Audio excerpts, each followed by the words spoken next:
Hello everybody, welcome back to my channel, Double Jackpot. I want to wish everybody a happy new year, happy 2022. I want to start off the new year. I do a lot of fun videos, I do a lot of parodies, I do a lot of just so much content. This one I want to hopes it adds some substance to your lives. It's why you are broke. Why are you broke? I'm just going to go off. We could talk about this subject for, 30, 45 minutes. I'm going to try to make this video short and condensed. I'm going to do some important things that can help you.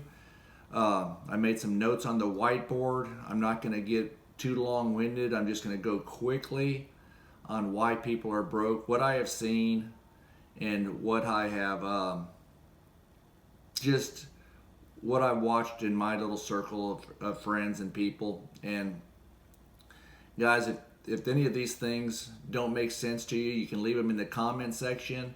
It's pretty self-explanatory, but a lot of people just need to hear about it, and maybe they can make some kind of adjustments to do a little bit better with how they're proceeding on with their financial goals. Okay, so number one, I think the most important thing is you got to have a budget in mind. Whether you write it down or something you can stick to, you have to know where your money's going. I don't necessarily ever have a written budget. I've gone to lots of classes on financial savings and responsibility. Done the Dave Ramsey course. Big fan of Dave Ramsey. But you got to have a plan on where your money's going. I mean, this is if you guys are living from paycheck to paycheck.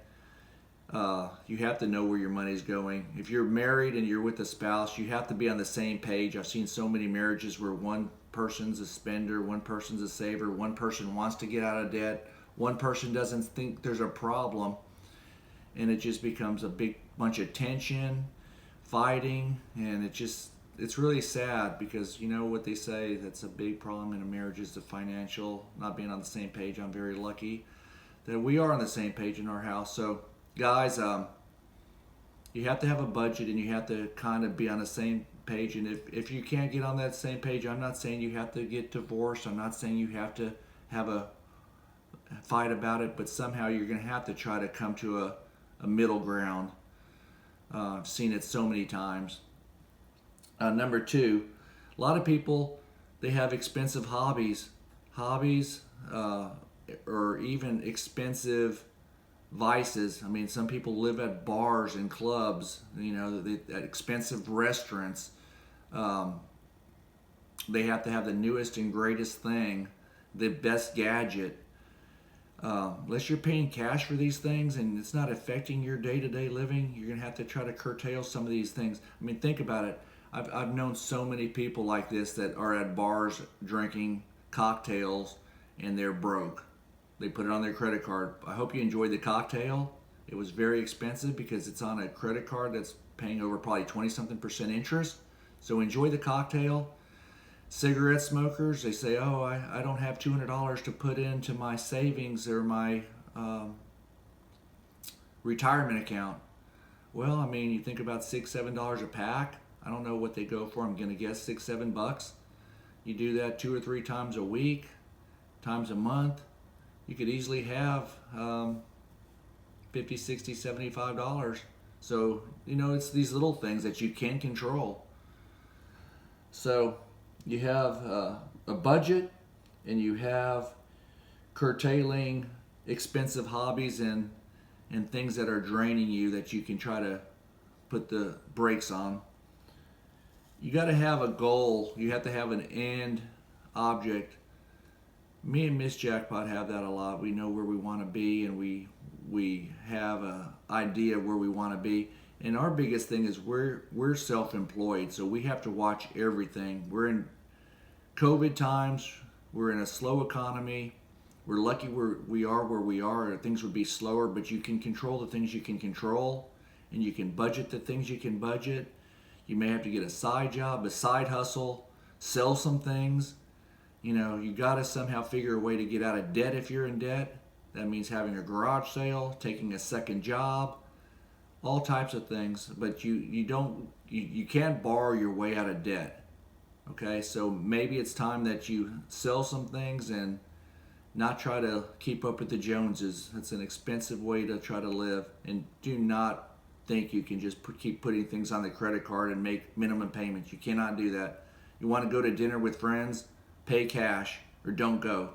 Okay? It's just, I've known people that were losing their home and their cars, and they're going out to dinner constantly. They're smoking, they're doing stupid things. And I mean, they're your friends, so what do? You just ignore it. You see what's going on in their lives, and you're their friend. So what do? You'd ignore it.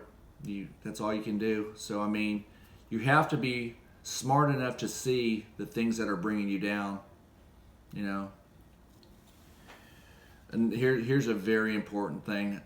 You need to have an emergency fund. Before anything else, you have to have an emergency fund. Emergency fund is anything that you do not need to put on your credit card. What if your air conditioner goes out? What if you have to go to the dentist?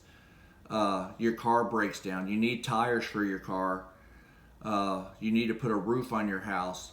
You know, you have to have and I really say I'm really big into this, 3 to 6 months minimum, closer to 6 months. If you lose your income, you have to have an emergency fund. You just cannot borrow, expect your parents to help you, expect your mom to help you, expect your uncle, your friends.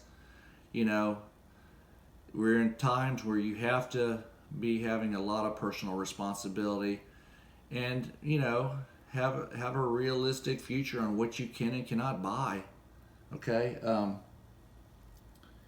If you're just paying the minimum on your credit card, that's a recipe for financial ruin. You're never going to dig your way out of the hole. So get your credit card debt, your bad debt under control, and just, you know, these are just some short, quick things that you can do for 2022. I'm not telling you to go home and fight with your spouse or your girlfriend or your mom or your father or anybody. I'm just telling you, take this into consideration. Do what you can. Do the best thing you can. I'm not trying to have you guys think this is what I got to do. It has to start in baby steps. You just can't go down and jump down somebody's throat, you know, and now everybody's, you know, upset and nothing's going to happen. So address it in a nice, clear, and concise way with your significant other or whoever your partner is, and do the best you can. And I hope you enjoyed the video, and if you have not subscribed already, please subscribe to my channel, and we'll keep producing videos, and we'll keep trying to make your day a little bit happier. Talk to you on the next one.